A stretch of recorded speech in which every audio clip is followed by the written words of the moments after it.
meron akong kausap dito noong nakaraan. Gusto ko ikwento sa inyo ito eh. Pero hindi ko papangalanan for the sake na itago na natin yung identity niya at mairespeto natin yung privacy ng tao. Meron pumunta sa akin dito. Merong stage 4 na cancer. Sinabi niya na lang sa akin na he's now on his way to curing his cancer. Gumagaling na daw siya. Kauungkat kasi sinabi niya may cancer siya tapos hindi niya naman sinabi ko ano stage.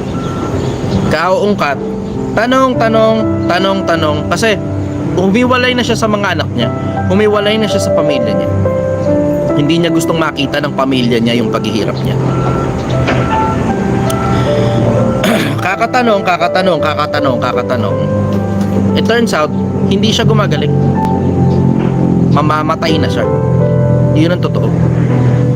Kasi stage 4 na pala yung cancer. Tapos kausap siya ng nanay niya at ang sabi ng nanay niya, huwag kang magpapagamot.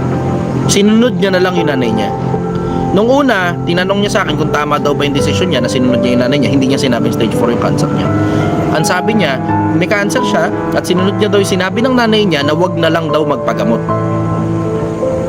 Sabi ko, dapat magpagamot ka. Bakit? Kasi that's considered suicide pag hindi ka nagpagamot. Tapos tsaka ako nalaman na stage 4 na pala yung cancer. Tapos nag-switch na kagad ako. Kasi ang gusto niya, makalugod na lang siya sa nanay niya dun sa konting panahon na buhay pa siya. Stage 4 na eh. Diba? Tapos tinanong niya sa doktor, mababa na daw sa 10% yung chance na makasurvive pa siya. Ano pa ba naman? Ang baba na ng chance na yun. Sobrang baba na ng chance na yun na makasurvive ka pa. Hindi na raw niya tinanong kung ilang buwan na lang ay kakabuhay niya, pero malakas pa siya. Nakakausap siya ng matino at maliwanag ang isip niya. Umalis siya sa bahay nila tapos humiwalay sa mga anak niya.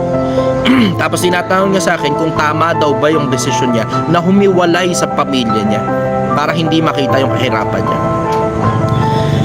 Tinanong niya rin sa akin kung sabi ko sa kanya diretso, brother, hindi kasi ako makakapag-desisyon yan para sa'yo. At hindi ko masasabi kung tama o mali yung desisyon mo para sa'yo at para sa pamilya mo at para sa mga anak mo. Pero tinanong niya sa akin, binago niya yung tanong kasi matalinong tao talaga siya at marami siyang pera. Matalinong tao siya sobra. Binago niya ngayon yung tanong, brother, kung ikaw ba yung nasa kalagayan ko, anong gagawin mo? Tangina, durug ako eh. Imbis hindi sana ako sasagot eh. Ayokong sumagot ng tama o mali yung desisyon mo. Kasi that's not for me to say kung tama o mali yung desisyon mo na umalas ka sa pamilya mo sa panahon na nag-i-struggle ka na at mamamatay ka na. That's not for me to say kung tama yan o mali. Pero binago niya yung tanong eh. Wala ngayon akong choice kundi sumagot. Wala akong choice kundi sumagot. Naipit ako. Ang sagot ko sa kanya, kung ako yung nasa ganong sitwasyon, ipapakita ko sa mga anak ko yung kahirapan. Sa dalawang perspektibo. Una, sige, oo, mahihirapan sila. And probably they will be traumatized. Pero dun sa perspektibo na ayokong ipagdamot sa mga anak ko yung makapag-practice sila ng pagmamahal sa akin habang buhay pa ako. Para matutunan nilang magmahal. At huwag silang makalimot na magpakita ng pag-ibig. Kasi pag ipinagdamot mo, baka bukas, patay na yung tao.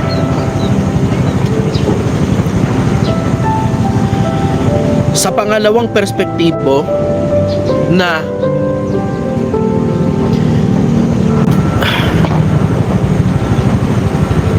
yung kamatayan mo magtuturo ng hindi birong perspektibo sa mga anak mo na kailangan mong ayusin yung buhay mo.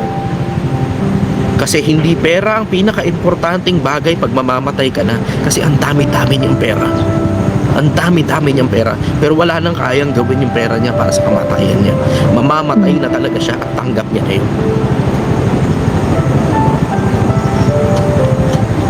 Minsan, may mga tao na delusional. Actually, if you look at it on the perspective ng pangbuong mundo, halos lahat ng tao delusional. Halos lahat ng tao delusional. Delusional ka na dahil lang malakas ka, akala mo mananatili kang buhay magpakailanman.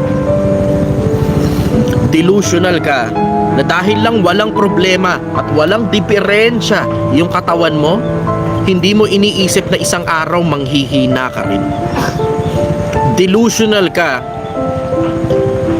na puro pera ang importante sa'yo, na hindi mo iniisip na pag mamamatay ka na, pamilya ang hinahanap at hindi mas marami pang pera. Delusional kang isipin na yung mga nakapaligid sa'yo, akala mo pamilya ang tingin sa'yo, pero pinagnanasaan lang pala nila lahat ng meron ka at itatapong ka na nila kapag wala ka ng kwenta. Mamamatay ka ng mag-isa kapag nagkamali ka ng pili ng mga tao sa paligid mo. At napaka-importante nung perspektibo na yon para sa mga anak ko. At hindi ko ipagdadamot sa kanila na yung kamatayan ko makapagturo ng hindi birong dami ng karunungan sa kanila, na mapapakinabangan nila habang buhay pa sila, para pag nagkita-kita kami sa kabila, magaganda yung mga istoryang ikikwento nila sa akin. Yun ang sagot ko. Naipit niya ako eh. Hindi ko gustong sagutin yun kung tama ba o mali yung pag-alis niya sa pamilya niya at sa mga anak niya. Pero naipit niya ako eh. Iniba niya yung tanong. Tapos nagkamayan kami. Tapos naghiwalay kami ng landas. Ako bumalik sa tindahan, siya umalis na. Tapos hindi ko na ulit siya nakita kahit kailan. Pero nangako siya sa akin na sabi niya, babalik siya sa pamilya niya. Yun yung pangako niya bago kami naghiwalay at bago kami nagbitaw ng kamay. Isa sa mga pinaka-smooth na usapan yung nangyari na yun. Without any regrets, nasabi ko yung mga bagay na palagay ko dapat kong sinabi sa kanya. And I think, I may be wrong, he will live a few more days or a few more months with the right concept in mind. Yun ang palagay ko. Maaaring mali ako, pero yung perspektibo na nakita ko, kung sakali mang ako ang mamamatay na at konti na lang yung panahon na meron ako, yun palagay ko yung pinakasulit na panahon na ikakabuhay ko pa dito sa mundo.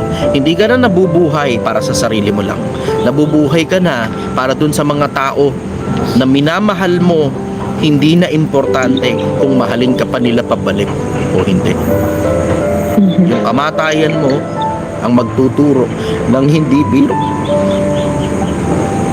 birong dami ng karunungan, lalong-lalo na sa mga anak. Minsan it's just a matter of perspective. Minsan it's just a matter of perspective. Yun ang sagot ko rin. Magandang umaga sa inyo, Pilipinas. Mahal na mahal kita.